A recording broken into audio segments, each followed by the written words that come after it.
Salut à tous et à tous, aujourd'hui on se retrouve pour une nouvelle vidéo pour la présentation de la Xiaomi M365 Pro. En effet, celle-ci est la toute nouvelle de la gamme de chez Xiaomi, donc des M365, c'est la version professionnelle de base qui coûte environ entre 100 et 150 € de plus que la version normale. Donc dans cette vidéo on va vous parler des points forts et des points faibles qu'elle a. Donc on va commencer par une simple présentation. Donc sur la Xiaomi M365 Pro, ce qui a changé, c'est la taille du plateau qui est un peu plus large et un peu plus haut et un peu plus long aussi. Dimension des pneus, c'est la même chose, ils n'ont pas changé. Les freins à disque sont juste un petit peu plus grands, selon mes dires. Sinon, le problème du garde-boue est toujours le même.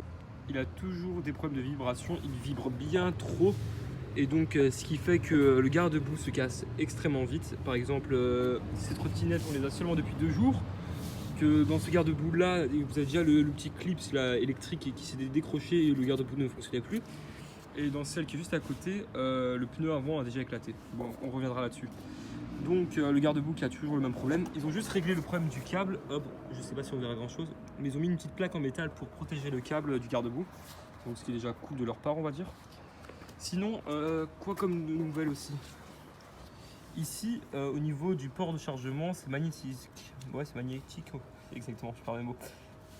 Comme vous pouvez le voir, hop, ça se recolle tout de suite. Alors qu'avant, c'était méga compliqué à rentrer le truc où tu pouvais te faire livrer sans l'avoir. C'était encore mieux. Sinon, bah voilà, on a un moteur de 50 watts en plus. Donc voilà, avec des petits liserés rouges sur la roue avant. Sinon, ouais, voilà, elle est un petit peu plus haute comparé à l'autre qui lui arrivait juste là, on va dire vraiment.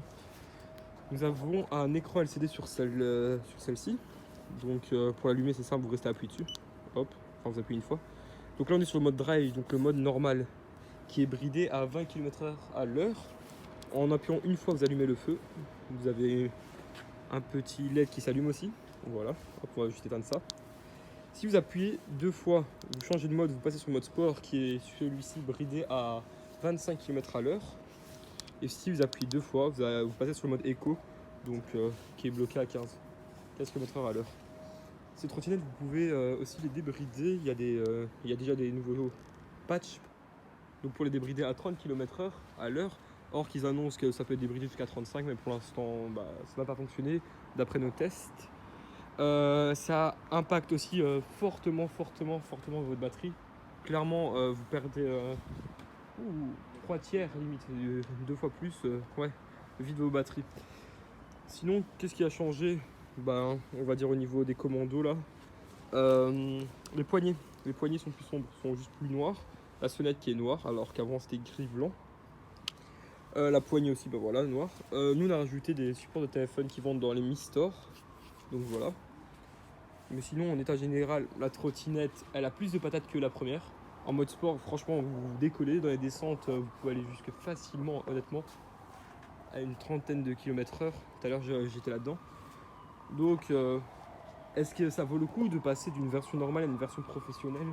Ça dépend de ce que vous allez faire avec, en fait. Si vous faites des longs trajets et que vous avez besoin de plus de batterie, clairement, oui.